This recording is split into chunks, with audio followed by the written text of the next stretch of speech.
먼 미국 땅에서 자식들을 잘 키워내고 열심히 사신 여러분들 정말 장하십니다. 안녕하세요. 전원주입니다. 전쟁도 가난도 겪은 우리 세대는 참 눈물겨운 세월을 살았죠. 아메리칸 드림을 이루기까지 여러분들의 세월이야 어떠셨겠습니까? 건강 관련 프로그램에 출연하면서 요즘 제가 깨달은 건요, 양 한 방을 잘 결합하는 게 최고의 건강 관리라는 겁니다. 클레버 케어, 메디케어 어드밴티지 플랜 아세요? 양방과 한방의 좋은 혜택들을 쏙쏙 뽑아서 제공해주는 똘똘한 플랜이더군요. 우리 한인의 건강 문화도 이해하고 실력 있는 한국 의사와 전문의를 척척 연결해 준다니 얼마나 똘똘합니까? 이제 우리도 똘똘한 클레버 케어 플랜으로 150까지만 사십시다.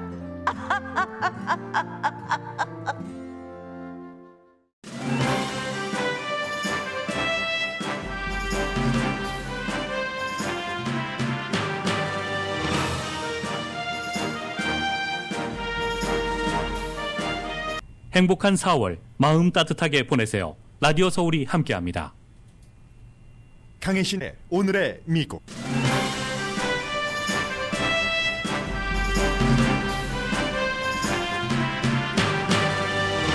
바이든 대통령이 우크라이나 외무장관을 만난 뒤 연설했습니다.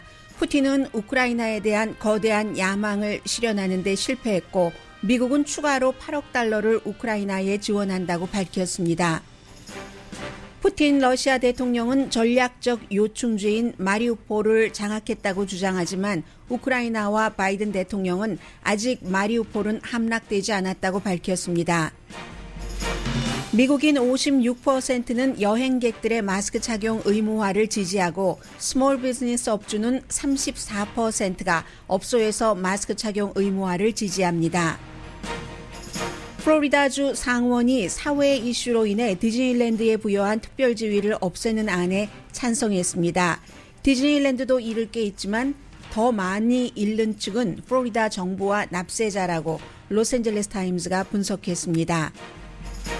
구독자가 크게 줄어든 넷플릭스는 어제도 거의 40%의 주식값이 내려가 올 들어 전체 주식 가치는 65%가 내려갔습니다. 영원한 시스템도 영원한 독점도 없다는 게 확인됐습니다.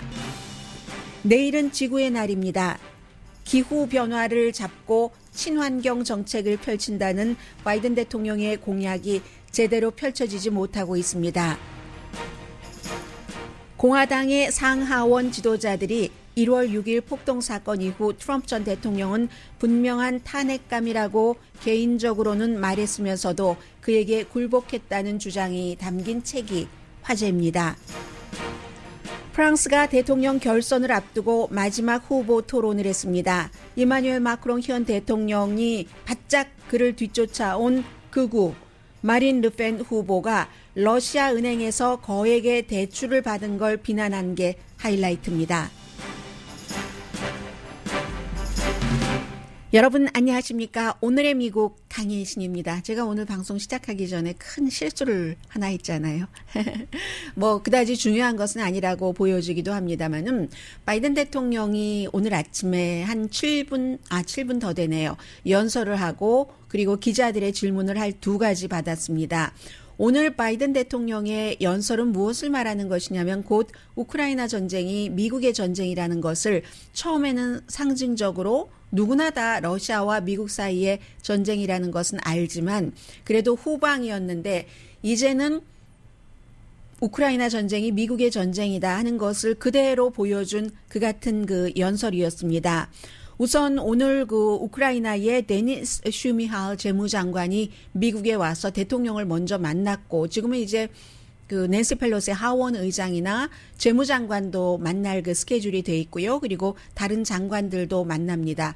글쎄요, 한국의 국회의장이 지난번에 이 윤석열 당선자가 보낸 그 특사도 이 우크라이나 문제 때문에 뭐 대통령이라든가 또 이 국무장관을 만나지 못했잖아요. 지금 미국은 모든 스케줄이 미리 잡혀 있다 하더라도 우크라이나에 중요한 인물이 온다던가 우크라이나와 중요한 회의를 해야 된다던가 하면 모든 스케줄이 다 엉켜버립니다. 혹시 지금 한국의 국회의장이 지금 한국에서 일어나고 있는 검찰의 수사권을 그 6대까지 다 없애느냐 아니냐 이 문제 때문에 낸시 펠로시 하원 의장과의 약속까지 취소시키고 한국에 남았다고 발표를 했지만 아마 왔어도 maybe 못 만났을지 그건 잘 모르겠습니다. 지금 미국이 우크라이나 문제가 곧 미국의 문제이기 때문에 이런 상황이라는 것을 말씀을 드리고요. 8억 달러 군사 지원을 새로 하는 겁니다. 뭐 엊그제도 또 8억 달러짜리가 나왔기 때문에 바이든 대통령이 발표를 했습니다. 2월 24일 러시아가 우크라이나를 침공한 뒤에 34억 달러 미국이 지원했습니다. 물론 미국과 한국과는 굉장히 다르지만 그게 어느 정도의 크기냐 하는 것을 보여드리자면은 한국이 뭐 1,000만 달러를 지원한다고 약속을 했으니까 한 340배 정도 되죠? 미국이 34억 달러 정도가 되니까요. 이것은 지금까지 우크라이나가 러시아와 전쟁을 치러왔던 것에서 바이든 대통령이 얘기하기를 미국의 지원이 굉장히 도움이 됐다. 그리고 지금으로서는 미국이나 유럽이나 우크라이나가 러시아를 이길 수도 있는 가능성을 보는 것 같습니다. 그렇기 때문에 할 수 있는 한 미국이 먼저 그랬고 영국이 그렇고 아직도 프랑스와 독일은 주춤하고 있지만 중무기 같은 것도 이제 보내기 시작을 했고 더 많이 보낸다는 것을 대국민 연설을 통해서 지금 바이든 대통령인데요. 좀 들어보시겠습니다. 제 이어폰만 그렇습니까? 예, 하워링이 막 나고 있는데 그 사이에도 들어보니까 바이든 대통령이 조금 더 현대화된 그런 그 무기를 우크라이나에 보내기 위해서 돈도 책정을 했고 또 다음 주에 의회에 새로운 우크라이나 예산안을 대통령이 제안을 할 테니까 지금까지 해주신 것처럼 빨리 처리해 주시기 바랍니다. 이 같은 요청도 했습니다. 돈바스 지역에 곡사포 시스템도 보내고요. 탄약이 한 뭐 14만 4천 발 정도. 전술 드론 이런 것들을 많이 보냅니다. 지난주에 처음으로 이 패키지에 곡사포가 포함이 됐습니다. 미국에서 보내는 것이. 지금 대통령이 현대화라고 얘기한 것은 지금까지 우크라이나가 북부 지역에서 러시아와 싸울 때는 과거에 러시아의 위성국가이기도 했고 그렇기 때문에 러시아 스타일의 그 무기에 굉장히 익숙하죠. 우크라이나 군인들이. 그러니까 당연히 똑같이 러시아의 위성국가였던 뭐 헝가리라든가 폴란드라든가 이런 나라에서 러시아식 스타일의 무기를 많이 보냈습니다. 그런데 이게 곧 다 떨어질 것 같고 그리고 그것보다 더 좀 성능이 좋은 현대화된 그런 무기를 보낼 것이다 라고 바이든 대통령이 얘기를 했습니다. 그러면서 또 한 가지는 모든 우크라이나에 대한 지원이 다 공개되는 것은 아니다. 그 뒤에도 어떤 형태로든 또 다른 지원이 있다는 얘기가 또 되고요. 경제적인 안정을 위해서도 5억 달러를 지원한다고 말했습니다. 이건 뭐 군인들 봉급도 줘야지 되고 뭐 여러 가지 문제가 있겠죠.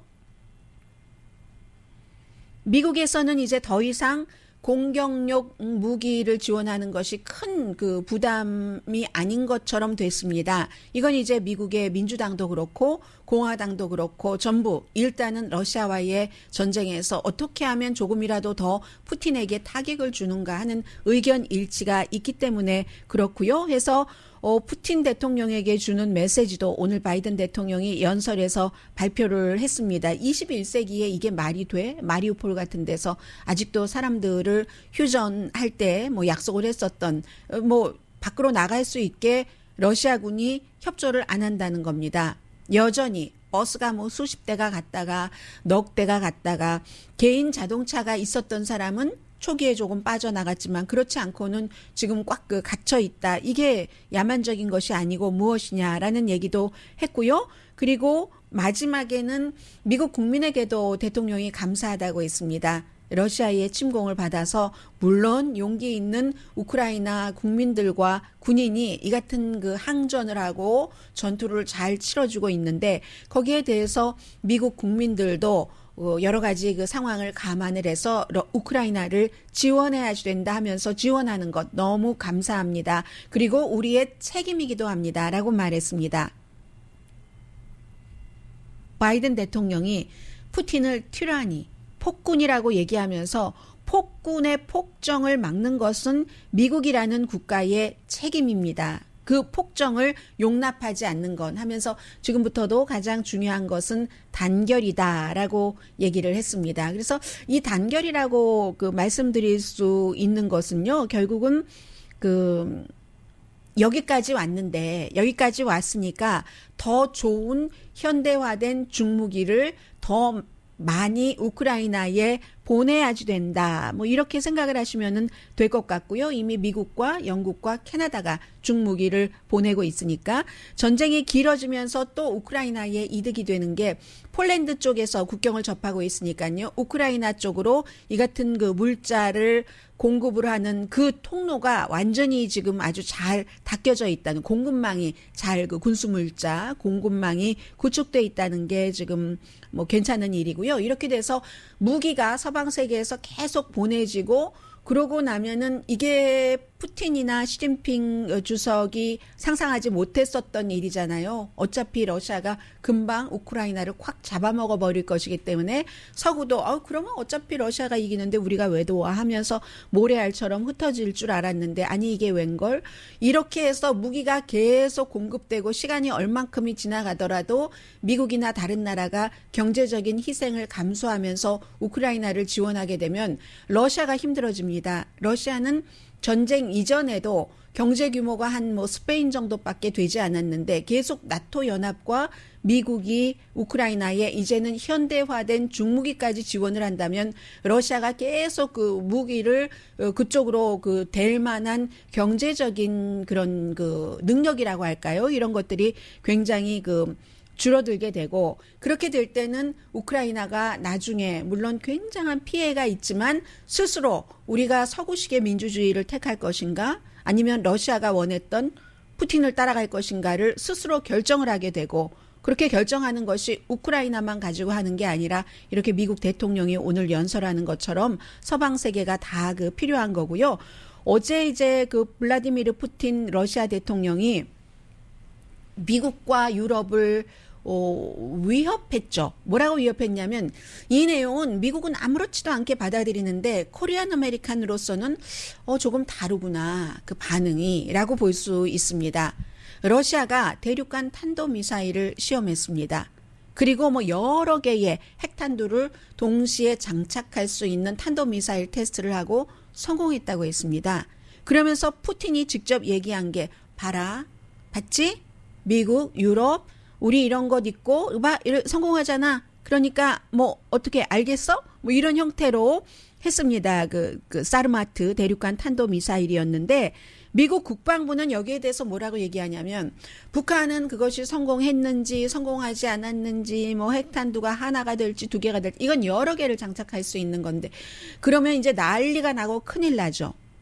러시아에 대해서 미국 국방부 대변인이 얘기한 게, 그거 별거 아닌데, 위협 아닌데, 그리고 테스트하는 것이 뭐 꼭 불법인 것도 아니고 국제사회의 룰에 대해서 블라디미르 푸틴이 조금 고립되니까 우발적인 그런 행동을 하는 것 자체는 조금 걱정이 되지만 미국에 통보를 했다고 했습니다. 미리 이제 미국과 러시아와의 어떠한 그 조약이 있기 때문에 우리가 이러이러한 시험을 하겠다 하고 테스트하기 전에 통보를 적절한 방식으로 통보를 했다고 했는데, 그런데도 그렇게 하고 나서 푸틴은 위협하는 형태로 쓰고 미국이나 다른 나라는 구태여. 이제는 처음에 초기에는 러시아가 핵을 쓰면 어떡하지, 뭘 쓰면 어떡하지 이랬는데, 지금은 구태여 굉장히 그 컴다운하는 것 같은, 아무런 놀랄 일도 아니고 위험한 일도 아니다. 다만 미국은 우크라이나 그 내부 돈바스 지역에서 일어나고 있는 전쟁 전투에 집중하겠다라고 얘기했습니다.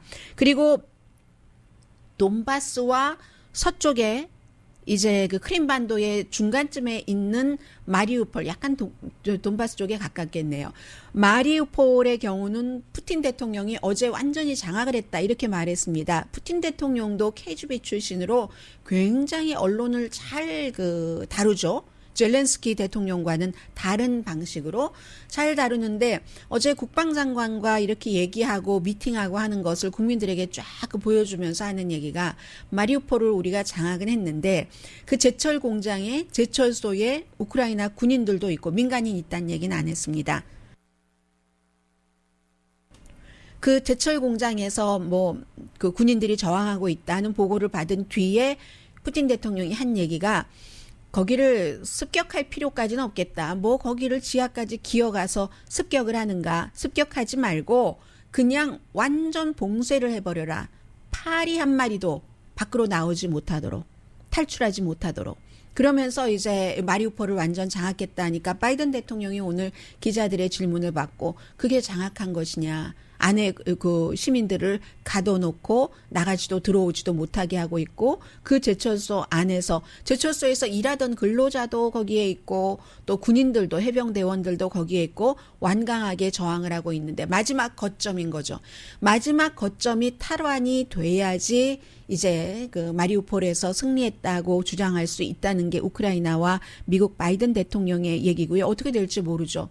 거기서 정말 결정적으로 탈출로를 찾을 수 있을지 우크라이나군이 아니면 정말 푸틴 대통령의 말 맞다나 그 지하 거기에서 파리 한 마리도 안 나오게 단단히 봉쇄를 해? 그러면 공급이 안 되고 어떻게 되겠습니까? 말라 죽는 거죠, 결국은. 해서 아무튼 그런 상태로 있고 어떻게 진행될지는 지금으로서 모릅니다. 모르지만 다만 어제보다 오늘 비슷하거나 조금 더 우크라이나가 러시아를 누를 수도 있네 하는 희망이 조금 많아졌고요. 우크라이나에서 우크라이나 바깥으로 대피한 우크라이나 국민이 500만 명, 우크라이나 안에서 조금 더 러시아의 침공으로부터 안전한 지역으로 대피한 국민이 700만 명, 합쳐서 1200만 명, 4300만 명 인구에 1200만 명이 지금 그 인구 그 지역을 이동을 했고요. 어제 그 재무장관 회의가 워싱턴 DC에서 열렸는데 러시아의 재무장관이 G20 국가들이요. 연설하기 시작하자 자넷 옐런 국무장관이 먼저 일어났고 그다음에 이제 영국 그 캐나다의 국무장관이 퇴장해 버렸습니다. 러시아가 이제 점점 고립되고 있는 것을 보여주고 있습니다.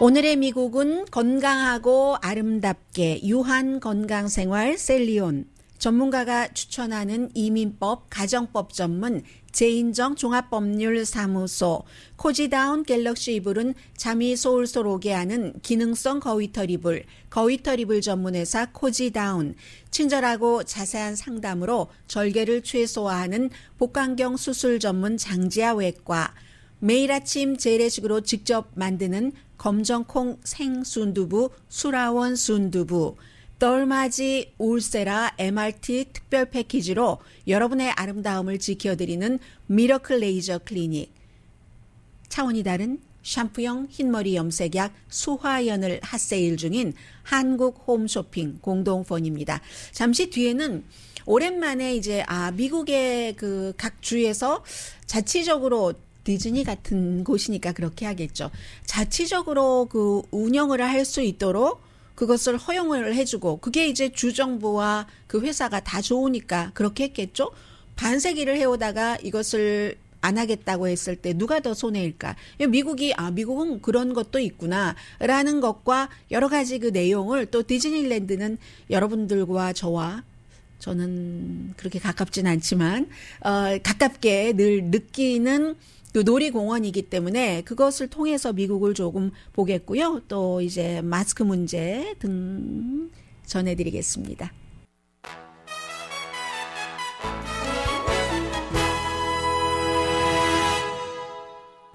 라디오 서울 방송 오늘의 미국 듣고 계십니다.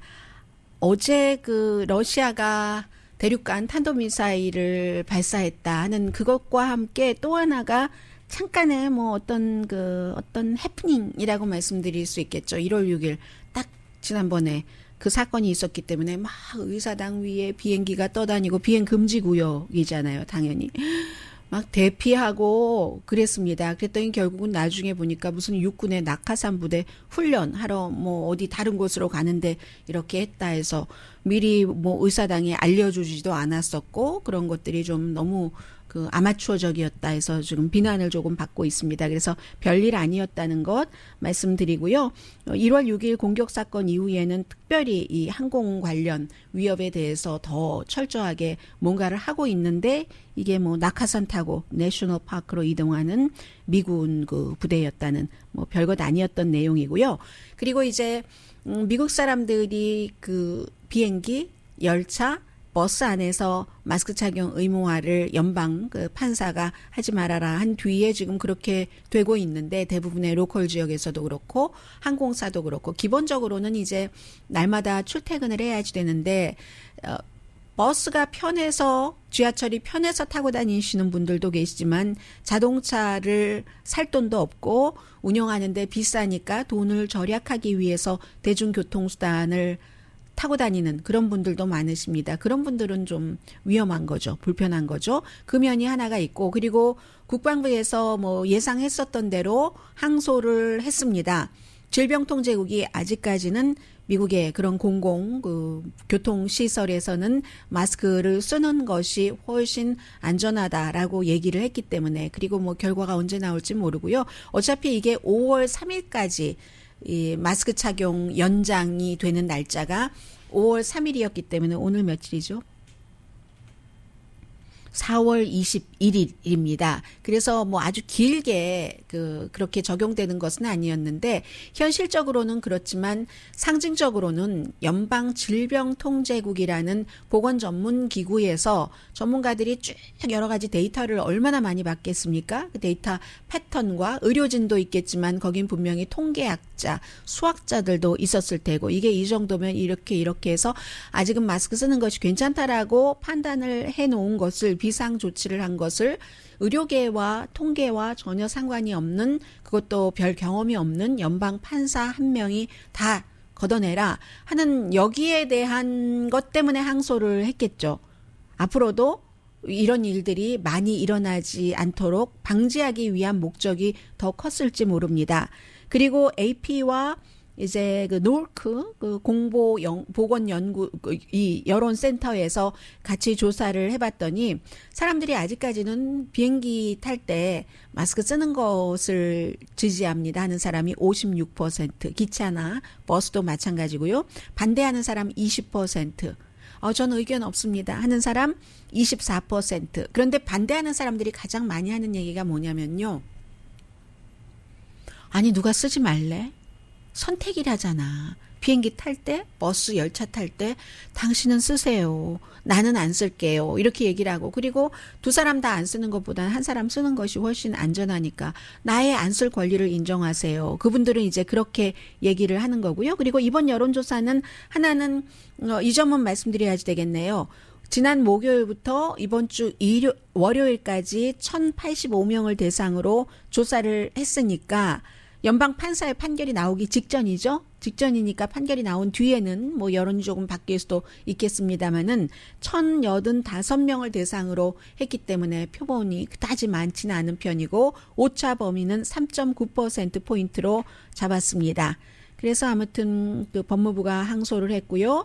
팬데믹이 낮아도 여전히 그 마스크 의무화를 지지하는 여론이 높다는 것은 알 수 있고 자영업자 경우를 좀 보겠습니다. 자영업자는 일반인들보다 여러 가지 그 사업을 하시면서 그 더군다나 이 경영, 그 수익, 이익과 연관돼서 그런 그 판단을 많이 내리셨겠죠. 지금은 예전이야 아유 나 돈을 적게 벌어도 좋으니까 이거 무조건 안전 최고 했는데 지금은 이제 뭐 부스터샷도 맞았고 뭐 일하시는 분들 부스터샷도 맞았고 주인의 입장입니다. 임플로이어가 답변을 한 건데 그리고 이제 아무래도 뭐 규정이 있고 마스크 쓰세요 하면은 또 기분 나빠서 나가는 손님도 있고 해서 그런지 자영업자들은 34%가 이 마스크 착용 좋아하고 33%가 반대합니다. 그러면 일반인들과는 조금 차이가 나죠?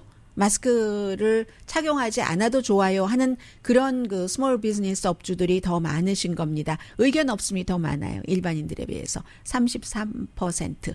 그리고 자영업자나 일반인들이나 똑같이 민주당일수록 마스크 좀 쓰는 것을 원하고 공화당일수록 마스크 안 쓰는 것을 원합니다. 지금은 디즈니랜드에 대해서 오늘 그 로스앤젤레스 타임스가 굉장히 긴 길이의 기사를 썼습니다. 제가 플로리다주의 그 디즈니랜드에 관한 플로리다 주 정부와의 이런 그 부딪힘을 여러분들께 전해드리는 이유는 뭐 몇 가지가 있는데, 디즈니랜드 하면은 미국의 문화의 상징이죠. 뭐 큰 몇 가지를 말씀드릴 수 있겠지만 그 가운데서도 가장 큰 상징이 대중문화, 엔터테인먼트 문화, 관광 문화의 상징이기 때문에 이렇게 해서 그렇게 됐구나 하는 거. 그리고 이 플로리다의 주에서 굉장히 주가 보수적이기 때문에 디즈니가 보수적인 주의 입장에 조금 따라오지 않는다 해서 그동안 갖고 있었던 특별구역의 그 지위를 박탈하겠다 하는 것인데, 이게 과연 주정부에는 좋을까, 납세자에는 좋을까 하는 뜻에서 전해드립니다. 올랜도 인근에 뭐 2만 5천 에이커의 엄청난 권한을 가졌는데, 그게 이제 1967년 조금 지나서부터 그런 거죠. 법 자체는 67년부터 적용이 됐고요. 디즈니가 말하자면 어제 말씀드린 것처럼 재산세는 내야지 되고 엘리베이터 같은 것도 그 정부에서 관할을 하지만 나머지는 다 그쪽 디즈니 그 회사를 설립을 해서 그 디즈니 측에서 하게 돼 있습니다. 채권도 발행을 해요. 그 동네에서는 유틸리티 같은 것도 전부 자체고, 화재 방지, 응급 서비스, 정부인 거죠. 하나의 작은 스몰 정부인 것. 그 광범위한 능력이 있었습니다. 그런데 이게 이제 그 뭐 아이들에게 뭐 노예제라든가 인종에 관한 뭐 이런 여러 가지, 그리고 이제 동성애 이런 것을 아무튼 뭐 말하지도 말고 가르치도 말고 뭐 논쟁하지도 말고 토의하지도 말고 학교에서 이러라는 것인데, 디즈니랜드가 그건 좀 아니다 해서 이제 그래? 그동안 얼마나 너희들이 많은 이득을 받았어 하면서 그걸 없앤다는 겁니다. 어제 상원에서는 찬성 23, 지위를 박탈하는 것, 반대 16으로 통과됐고, 하원에서도 당연히 플로리다주가 보수가 그 공화당이 강하니까 통과가 될 것이며, 론 디센티스 주지사는 너무너무 당연히 서명을 하겠죠. 이러한 권한이 언제 이제 갖게 됐는가 하는 것이, 그리고 이제 디즈니랜드가요, 한 그 고용주인데 그 인근에서 8만 개 이상의 일자리를 만드는 그런 그 회사인 겁니다. 그런데 이제 이게 예전에 이제 회사가 있는 회사를 디즈니사가 설립을 했는데, 월트 디즈니, 로이 디즈니가 형제였잖아요. 이 두 사람이 동부 해안에 이제 관광 그 테마파크를 만들려고 했을 때, 여기 1955년도 애나하임이 먼저잖아요. 55년도 애나하임에서 이걸 만들었을 때에 정말 그 지방 정부의 여러 가지 로컬의 규제가 또 워낙에 캘리포니아주 많고 하니까 그것 때문에 교훈을 딱 얻은 겁니다. 그래서 우리가 주정부에 이만큼 돈을 이렇게 줄 테니까, 벌어줄 테니까 우리도 이만큼 권한을 가져야지 되겠다 해서 여러 가지를 밀고 당기고 한 끝에 이제 합의를 한 거죠. 정부가 일일이 뭐 여러 가지 규정, 검사하는 것을 자체적으로, 대신에 이제 안전장치는 해놨겠죠. 해서 관료주의에 얽매이지 않고 디즈니랜드가 올랜도의 그 거대한 야망을 이제 그야말로 뭐 키우고 그걸 현실화할 수 있게 되는, 그걸 원했던 거죠. 그래서 자체 도시로 하는 법을 만들었던 겁니다. 그 사이에 얼마나 많은 것을 또 지원을 했겠어요. 그래서 이제 회사를 설립을 하고 뭐 리디 크릭이라는 그 회사를 설립을 하고, 법 이름도 그렇게 똑같습니다. 이 법이 통과되기 1년 전에 월트 디즈니는 사망했습니다. 그러니까 1966년도에 월트 디즈니가 사망을 한 거죠.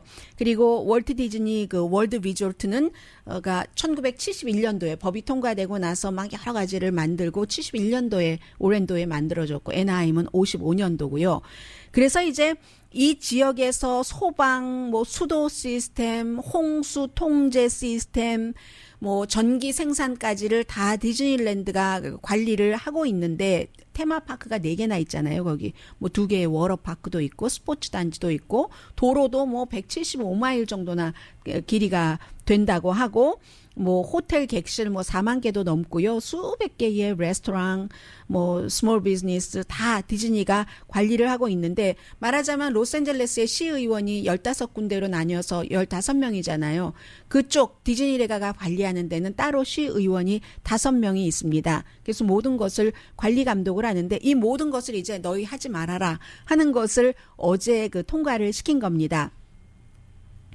그동안의 권한도 광범위했지만 디즈니랜드가 정말 수많은 그 땅을 그 습지 이런 것까지 관광지로 탈바꿈을 해서 돈을 벌어서 세금을 얼마나 많이 냈겠습니까? 또 캘리포니아 주정부에 그랬는데 이것을 이제는 정부가 하지 말아라 하니까 그렇게 되는 경우 일단 완전히 하원에서 통과되고 주지사가 서명을 하더라도 현실적으로 시행하려면은 시간이 걸리는 게 당연하고 그렇게 되는 경우 너무너무 뭐 직원들도 어떻게 될지 또 그 주정부의 수입은 어떻게 될지 상당한 그 카운티에 재정적인 타격을 줄 수 있다는 뭐 그게 이제 계산인 거죠. 지금요. 이게 해체가 되고 난다 하면은 그리고 그렇게 될 경우 그럼 뭐 채권도 그동안 디즈니랜드가 발행을 하고 그랬었는데 나중에 이렇게 운영하다가 뭐 그게 돈이 모자라고 이렇게 부채가 있고 이런 것은 또 어떻게 해야지 되는지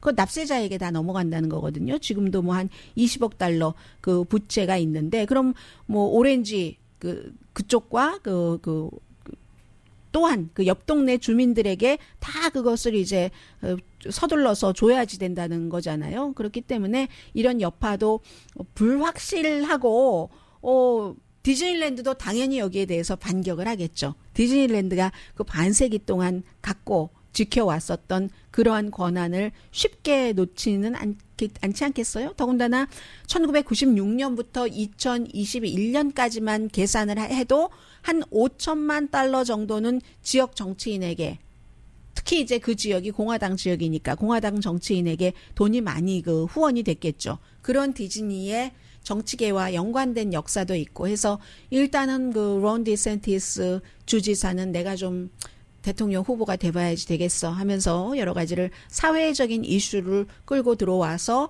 디즈니를 이렇게 압박을 했는데 그 결과가 어떻게 될지는 디즈니랜드도 만만치 않은 회사잖아요. 이 점을 보고 있고 그리고 오늘 뭐 월스트리트저널을 포함을 해서 많은 매체들에서 넷플릭스에 관한 그 사설을 실었는데요. 어제 제가 넷플릭스를 말씀드리면서 시간상 많은 말씀을 못 드렸는데 가장 중요한 핵심 정도는 다시 한번 그 짚고 가야 될 것 같아서요. 월스트리트저널 사설도 그렇고 잠시 뒤에 전해드립니다.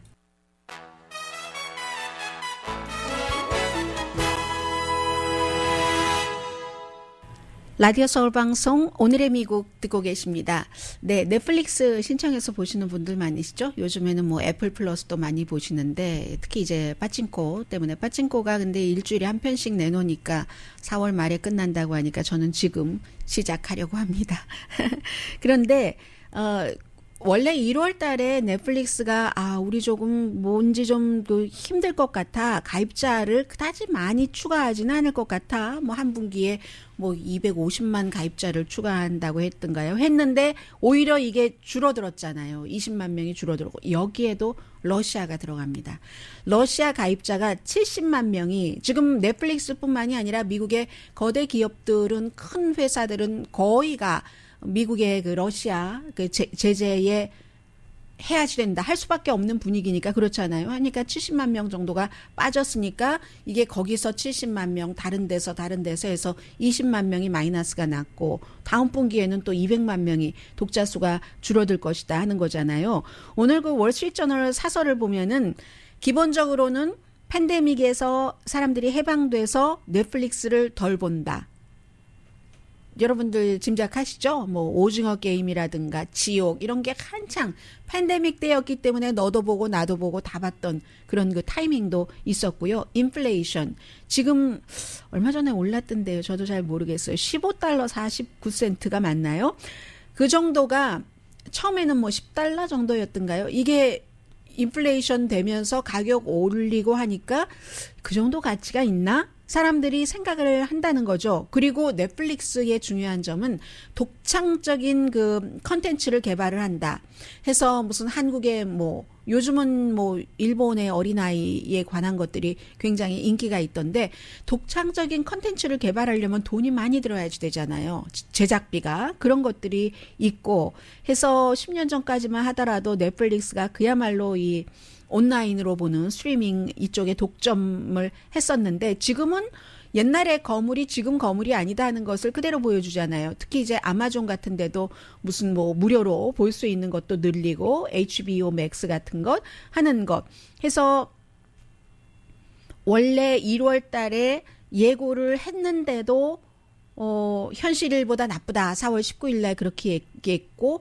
어제 뭐 40% 정도 떨어져서 올해 1월부터 어제까지 넷플릭스 주가가 한 65% 떨어졌습니다. 제가 그 후배 친구가 있는데 그 후배 친구가 몇 개월 전에 만났을 때 어떻게 그 지내고 있어? 뭐 남편 회사 잘 다니고 있지? 뭐 아이가 어려서 아이를 집에서 돌보고 있거든요. 그리고 은퇴는 그러면 어떻게 하는데 이런저런 걸 물어보다가 넷플릭스 주식을 아주 쌀 때 샀기 때문에 $40도 싸지도 않은데요. 샀기 때문에 지금 그 당시에 $600가 넘었었거든요. $600, $700까지 갔잖아요. 그런데 지금 어제 보니까 $200 조금 넘었었거든요. 그러니까 65%가 가격이 줄어들었다, 가치가 줄어들었다 하는 것도 계산이 그냥 딱 나오는 거죠.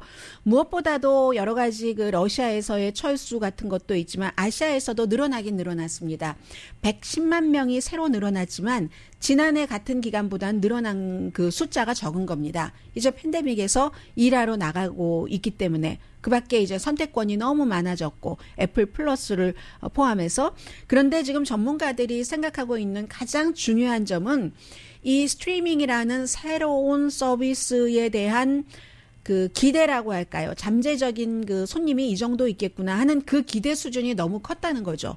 월스트리트에서도 그게 기대를 못 미쳐서 뭐 예를 들어서 4억 명 정도 이상의 가정이 우리 그 구독을 할 거야라고 했다면 그렇다면은 이게 지금 현재 2억 2천만 명 정도 가입자 그런데 또 1억 명 정도는 뭐 비밀번호를 공유해서 본다고 하잖아요. 그걸 지금 넷플릭스가 단속을 하겠다는 얘기인데 그 상황에서 넷플릭스가 목표를 그렇게 따지고 보면 지금 80%를 달성했다는 겁니다. 4억만 명에서 2억 2천만 명과 또 1억만 명 하면은 그 정도 달성을 했다는 거면 더 이상 갈 길이 없다는 거잖아요. 원래 너무 기대를 많이 잡았다라고 하니까 넷플릭스도 조금 싼 광고를 껴 넣으면서 가격을 낮추나 다른 그 스트리밍 서비스에서 지금 하고 있는 거예요. 그런 형태를 얘기해보고 있는데 제일 중요한 건 말씀드린 대로 지금까지 과대평가를 했다.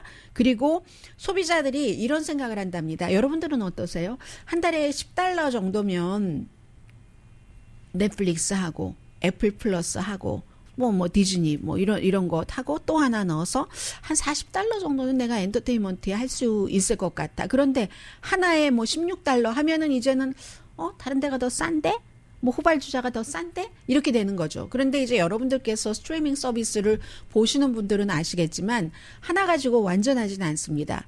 예를 들어서 넷플릭스에 없는 한국 영화가 그 아마존 프라임에는 있습니다.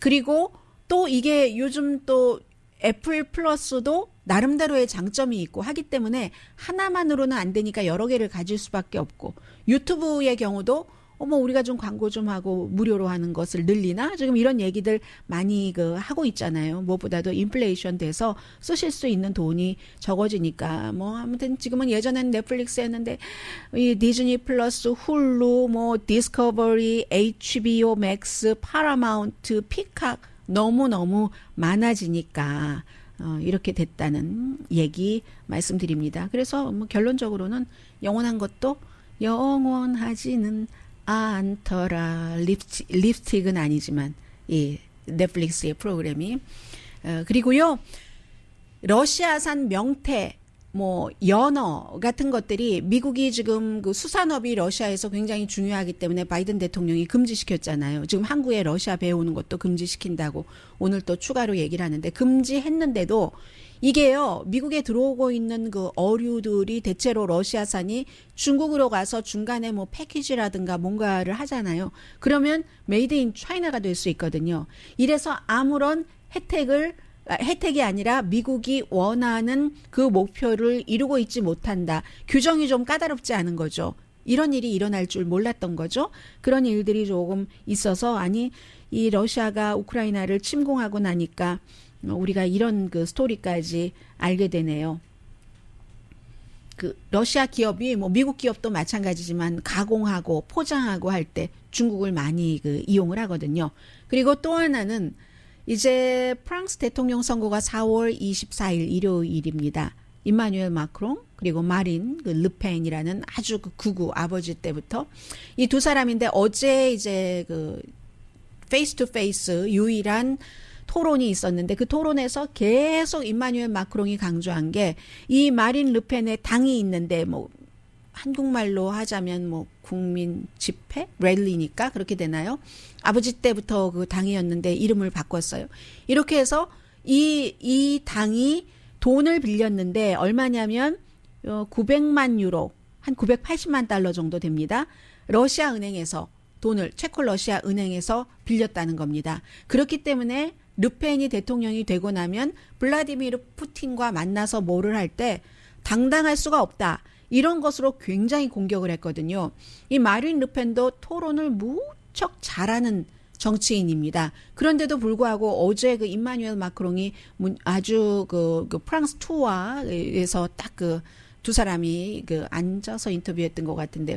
인터뷰를 하는데 어제 여기에 대해서 공격을 하니까 굉장히 그 공격을 잘했고요. 지난 5년 전에도 두 사람이 붙었었잖아요. 그런데 이번에는 아마도 지금까지는 뭐 대부분의 매체에서는 임마누엘 마크롱이 이길 것이라고 보고 그리고 이 마린 르펜이 이기면 그 돈 빌리는 것 이외에도 굉장히 러시아의 이 블라디미르 푸틴에게 좀 친한 그런 그 형편이기 때문에 세계가 좋아하진 않죠. 잠시 뒤에 뵙겠습니다.